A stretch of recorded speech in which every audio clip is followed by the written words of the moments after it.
ইসরায়েলের প্ররোচনায় যুক্তরাষ্ট্র যৌথভাবে ইরানে হামলা চালায়। এখন এই ইরান যুদ্ধের প্রভাব বিশ্ব জ্বালানি বাজারে ছড়িয়ে পড়েছে। হরমুজ প্রণালী ঘিরে তেলবাহী জাহাজ চলাচল বাধাগ্রস্ত হওয়ায় বিশ্বে তেল সরবরাহে তীব্র অনিশ্চয়তা তৈরি হয়েছে। এমন পরিস্থিতিতে বাজারে স্থিতিশীল রাখতে এবার নিজেদের মজুদ তেল ছাড়তে শুরু করেছে জাপান।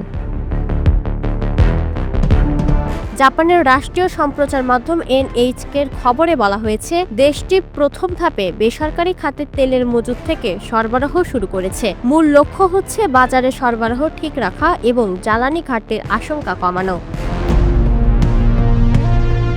প্রতিবেদনে বলা হয়েছে, আপাতত যে পরিমাণ তেল ছাড়া হচ্ছে তা প্রায় 15 দিনের চাহিদা পূরণ করতে পারবে। পরিস্থিতি স্বাভাবিক না হওয়া পর্যন্ত ধাপে ধাপে আরও সরবরাহ বাড়ানোর পরিকল্পনাও রয়েছে বলে জানিয়েছে সংশ্লিষ্ট সূত্রগুলো। জাপানের তেলভিত্তিক কোম্পানিগুলোর কাছে বর্তমানে প্রায় 70 দিনের সমপরিমাণ তেলের মজুদ রয়েছে। এছাড়া সরকারের নিজস্ব একটি আলাদা মজুদও রয়েছে। মার্চের শেষ দিকে সেখান থেকে আরও 1 মাসের সমপরিমাণ তেল বাজারে ছাড়ার পরিকল্পনা করছে টোকিও।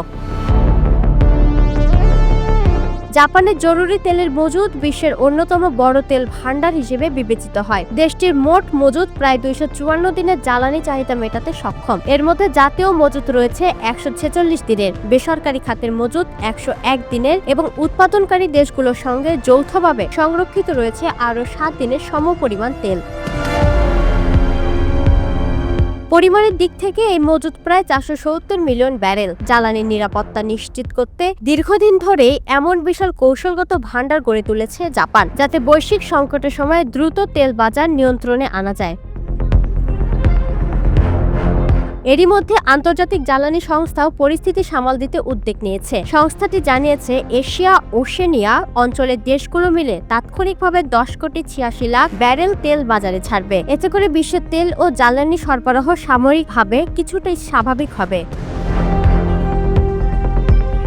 আন্তর্জাতিক জ্বালানি সংস্থার নির্বাহী পরিচালক ফাতিহ বিরল বলেছেন, 16 মার্চ থেকে বাজারে অভূতপূর্ব পরিমাণ অতিরিক্ত তেল সরবরাহ করা হবে। তবে তিনি সতর্ক করে বলেন, জ্বালানি সরবরাহ স্বাভাবিক রাখতে হরমুজ প্রণালী পুনরায় সম্পূর্ণভাবে চালু হওয়া অত্যন্ত গুরুত্বপূর্ণ।